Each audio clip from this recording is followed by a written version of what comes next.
শেখ হাসিনার হাতে রক্তের দাগ সবসময়ই ছিল, যেমনটা ছিল তার বাবার হাতে। শেখ হাসিনা যখন আমাদের সংলাপের আহ্বান জানিয়েছিল, বলেছিল গণভবনের দরজা খোলা আছে, আমরা গণভবনে যাব, কিন্তু সংলাপের জন্য নয়, শেখ হাসিনাকে উৎখাত করার জন্য।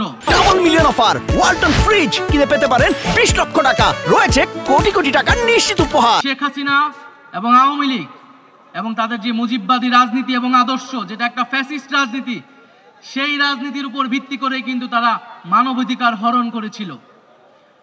তারা মানবাধিকার হরণকারী দল, মানবতা বিরোধী দল, এবং পুরো বিশ্বে আমাদেরকে এটি বারবার বলতে হবে, এবং শুধু বাংলাদেশে নয়, পুরো বিশ্বকে এটা বলতে হবে যে আওয়ামী লীগ একটি মানবতা বিরোধী দল, এবং এই অপরাধের শাস্তি, সর্বোচ্চ শাস্তি হতে হবে। শেখ হাসিনার হাতে রক্তের দাগ সবসময়ই ছিল, যেমনটা ছিল তার বাবার হাতে।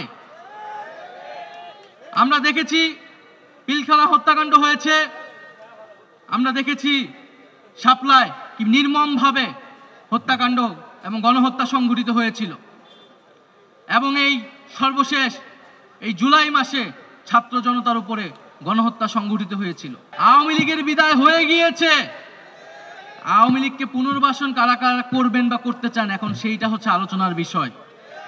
যারা করতে চান, জনগণ তাদেরকেও গণশত্রু হিসেবেই চিহ্নিত করবে এই বাংলাদেশে। ফলে সকলের কাছে আহ্বান থাকবে যে আওয়ামী লীগের বিদায় হয়ে গিয়েছে, এখন প্রশ্ন বিচারের মধ্য দিয়ে আমরা সমাজে ন্যায় বিচার কায়েম করব।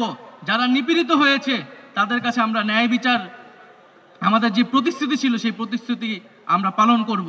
ভারতকে বলেছি যে এটা আওয়ামী লীগের বাংলাদেশ নয়, এটা শেখ হাসিনার বাংলাদেশ নয়। বাংলাদেশ আত্মমর্যাদা নিয়ে দাঁড়িয়েছে, রক্তের উপর দিয়ে দাঁড়িয়েছে। ফলে ন্যায্যতা ও সমতার ভিত্তিতে এই বাংলাদেশের সাথে কথা বলতে হবে এবং সম্পর্ক স্থাপন করতে হবে।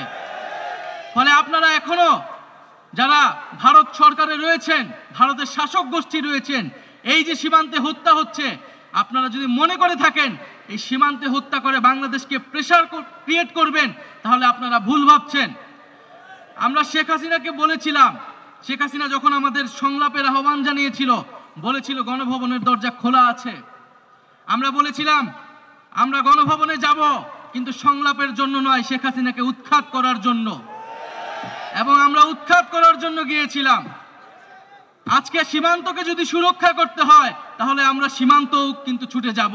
আমি মায়ের ডাক সংগঠনটিকে আন্তরিকভাবে ধন্যবাদ এবং কৃতজ্ঞতা জানাচ্ছি, এবং এই যে মায়ের ডাক, অধিকার, এই সংগঠনগুলা আমাদের সাথে সবসময় ছিল।